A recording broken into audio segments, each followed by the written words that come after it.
Hello everyone, welcome back to the channel and to game 4 of my first of the 2 open tournaments that I'm playing on this trip in Colombia. And in this game I'm playing a 1900 rated player, but a very young player.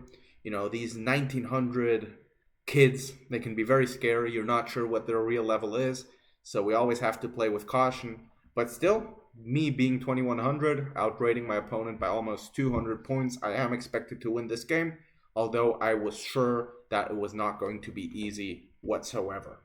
So, we're playing e4, and I go into my Caro Kann, the defense that I'm most comfortable in, because it's where I have the most experience. I've started playing this since the very beginning when I learned how to play chess. So the Caro Kann is definitely my comfort zone. So this game, I'm not getting out of my comfort zone, but we just want to play a good game and see what happens.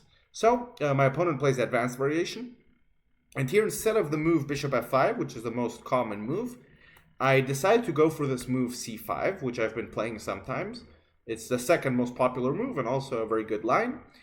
And my opponent plays c3, which the most ambitious move for white here is d takes c5, and after e6, there is a whole bunch of theory in this variation, with the main move being a3, bishop takes c5, b4, bishop e7, and we try to undermine the center later on with a move like f6. So these can be some very tricky positions where white has a small objective advantage, but my opponent plays this move c3, which is simply saying, let me support my center, let me keep my nice pawn chain, and let's just play a game of chess. I'm very happy to see this move. I like a calm positional game of chess. So an advice that I will give you if you're one of my opponents and you're lower rated than me, go for some tactics. Make me uncomfortable, because that's where I might struggle. If you give me a position I'm comfortable with, that's just calm, strategic, and positional, trust me, there's a good chance that you're not going to survive and you're not going to be able to make a draw. Now I'm bragging a bit too much. Okay, knight f3, also not a very good move. It looks like it's just very natural, because of course you're supporting the pawn chain, you're developing a piece, but knight f3 allows me to go c takes d4. Important to start with this move, because if we first go bishop g4, which looks natural, then there's this move d takes c5. And actually a very scary trick here is knight takes e5, which looks like it's just winning a pawn. This would just be a blunder because of knight takes e5. And if we now take the queen on d1, there is bishop b5 check. So a little opening trap that you can remember. And after queen d7, bishop takes, king d8, white takes back. Well, white takes on f7, but even king takes d1 is winning, and this is just game over for black. This is just GG's. So, important not to play bishop g4 directly, but start with c takes d4. What I was going to say is knight f3, because of what happened in the game, is not such a good move. Instead, it's better to wait with bishop e2, not allowing me to go bishop g4. And I would have to go bishop f5, most likely e6, and it's going to be a tricky position where white still has a small objective advantage. But after knight f3, takes, bishop g4, it's a very, very comfortable position, easy to play. Bishop e2, e6, we're continuing our standard development. And b3 I knew was already a little imprecise. Of course, his idea is to defend the d4 pawn with the bishop on b2. Because the whole idea of this line is we're going to play knight f5, we're going to play queen b6, potentially take on f3, and this pawn is always going to be a weakness. So my opponent plays b3. In this moment, I go knight f5, bishop b2, I take, and here I made a little imprecise move. And it looked very natural, because of course we want to develop our king, and let's eliminate white his castling rights. So because of that, I played bishop b4, and black of course cannot block, because then he's just losing the pawn on d4. Instead, he goes king f1, but it turns out that this position isn't that amazing for me. I'm just going to castle, but after he plays something like g3 and king g2 with this artificial castling, it turns out that white is kind of fine, because his pawn on d4 is pretty well protected for now.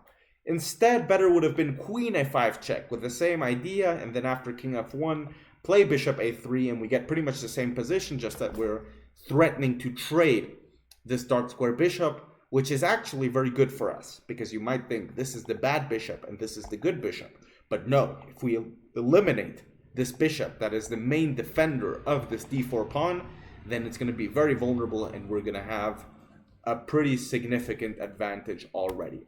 But instead, I play bishop b4 check, so slightly imprecise. Now bishop d3, threatening to trade. I have to go somewhere. Knight h4, the best move. Once again, trying to trade off this knight, which is a defender of this d4 pawn. And this is pretty much the main thing that you need to know about this variation in the advanced Caro Kann, is that all of black's play is pretty much tied to the attack of this weakness on d4.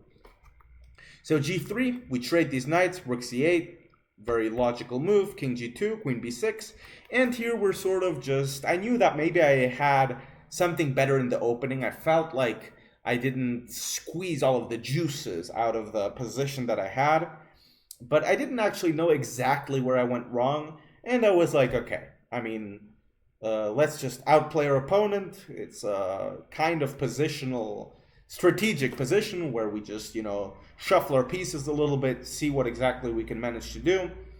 And so we start with these little improving moves.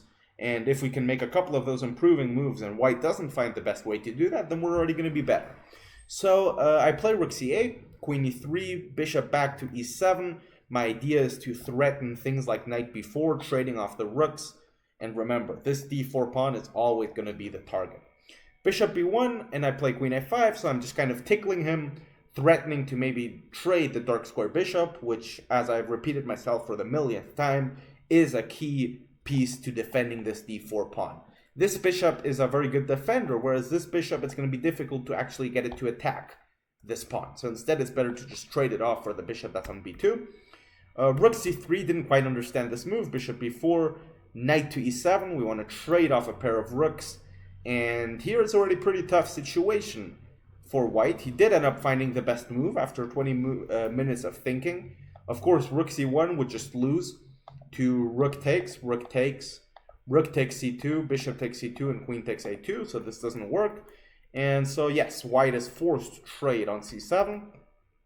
Queen e2, and now after g6, and why did I play this move g6? Well, because after bishop a3, he has bishop a1, and I'm not quite managing to trade these bishops, which, as I'm going to repeat myself now, not for the millionth, but for the gazillionth time, is our main goal in this position. And so I wanted to play something like potentially bishop c3. The problem is, if I go bishop c3 right now, he has queen c2, and he's attacking my pawn on h7, and if I now play something like g6, he has the move rook to c1. And my bishop is now lost, because if I move it, then I'm losing my rook on c7. So, because of this, I played this move g6. He goes rook c1. And now, finally, this is what happens when your opponents get tickled, these lower-rated opponents. He made a little imprecise move. Rook takes c1, bishop takes c1, knight c6. And you can see that the whole point, the whole target that we had this whole game, this pawn on d4, is now under very severe threats. So he plays bishop e3. I continue attacking it with bishop c2. I was expecting something like queen d3, and here I'm very proud to say that I was planning to play one of the best moves, which is a6. And the whole idea of this move is to be able to play, let's see if I'm not mistaken, the idea was to be able to play queen b4, and this b5 square won't be accessible to the queen once we trade on d4. So he plays queen g4, and here, let's see if you can find the tactic. Boom, boom, boom, boom, boom. Very simple. Bishop takes d4, bishop takes d4, queen b4, and now we're just up a pawn, so it's a matter of converting this endgame, which I did manage to do, and I'm playing very well in this tournament, but there's some moments that really frustrate me. Like, for example here, how come I didn't play king g7?